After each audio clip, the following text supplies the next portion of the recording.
The Octonauts and the Frown Fish.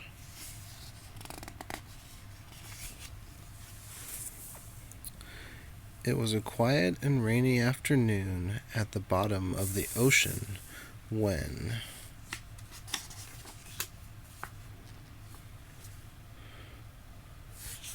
Professor Inkling was dusting his dust jackets.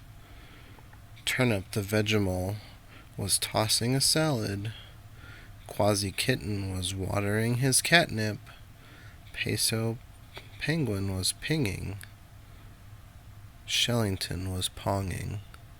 Tweak Bunny was playing a game. Captain Barnacle's bear was singing in the rain. And Dashy Dog was sounding the Octo Alert.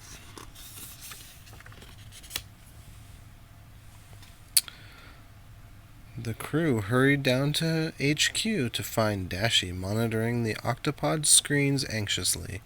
"There's a fish with a very big frown outside," she reported to the others. "He looks so glum that all the creatures around him are starting to get upset too."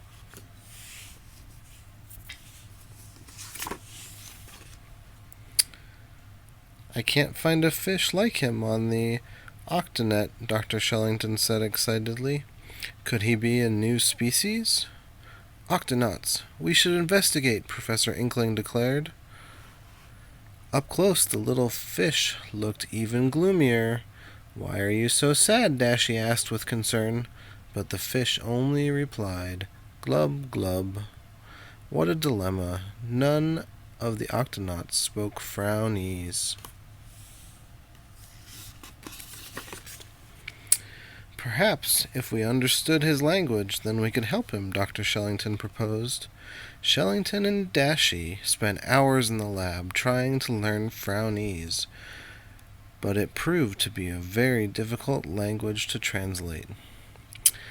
"I don't think we can work much longer," Dashy sighed. "I'm starting to feel unhappy myself. Let's think of other ways to cheer him up."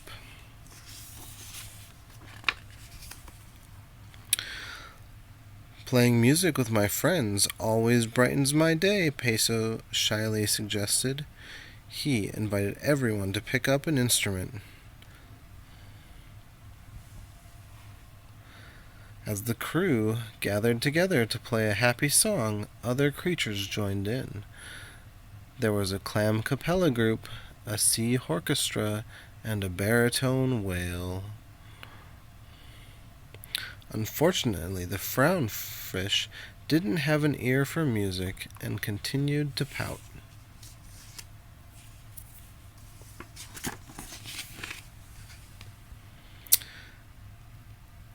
"It's hard to feel sad when you're being glamorous," Quasi announced with a flourish.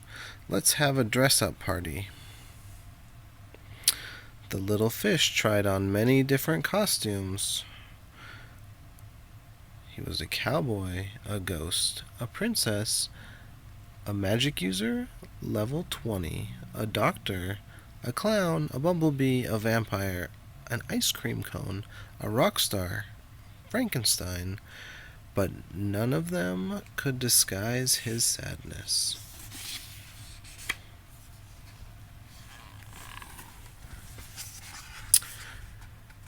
Dashy held up her favorite camera and asked, "Why don't we visit the famous snail gardens? We could have a photography field trip."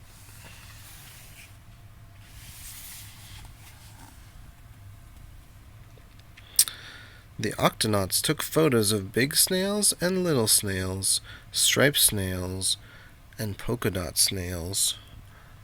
The frownfish, however, wouldn't even smile for the camera.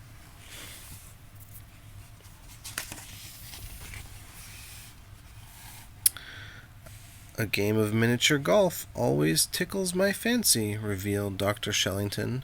The group putted and swung their way through many aquatic obstacles: sand shark traps, sea dragons, and electric eel tunnels. The frownfish scored a hole-in-one on the king crab course, but he didn't look any happier.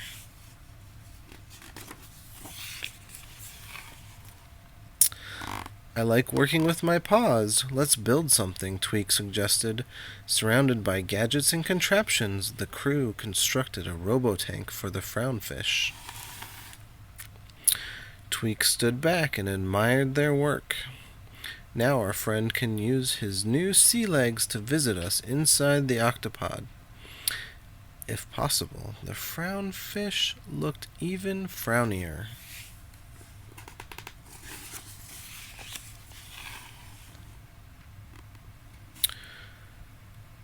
Turnip chirped eagerly as it led the group into the kitchen. Vegemals love to cook and bake. Maybe the Frownfish is hungry. Dr. Shellington interpreted helpfully. The whole crew set out to make their favorite pastries.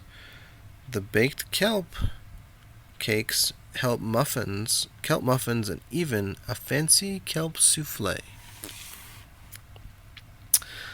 The Frownfish ate an entire plate of cookies, but he still looked unsatisfied.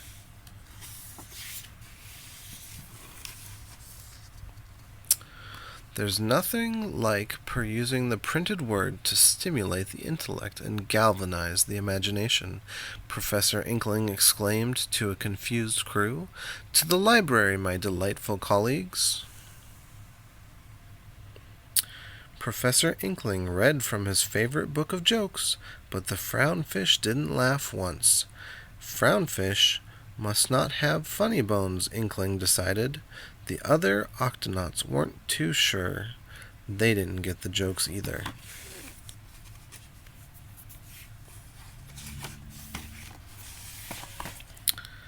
I always feel better after I exercise, Captain Barnacle said. The Octonauts swooshed down the slide, climbed the jungle gym, and rode the seesaw.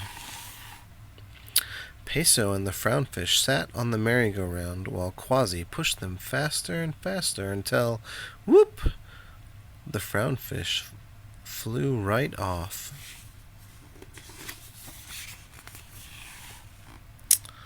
The little fish turned, bounced, and rolled over. Everyone rushed over in alarm. They had only been trying to cheer him up, but now he might have gotten hurt.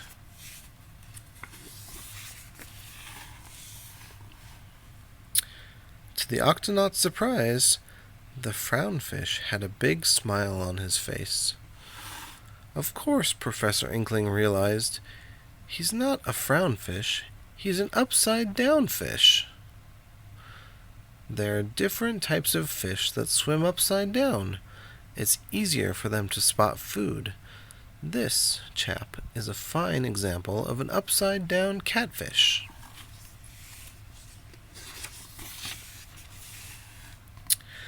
Everyone laughed in relief to discover that their new friend had been smiling the whole day. The catfish made a big "erp" and turned himself back upside down. Or was it right side up? The end.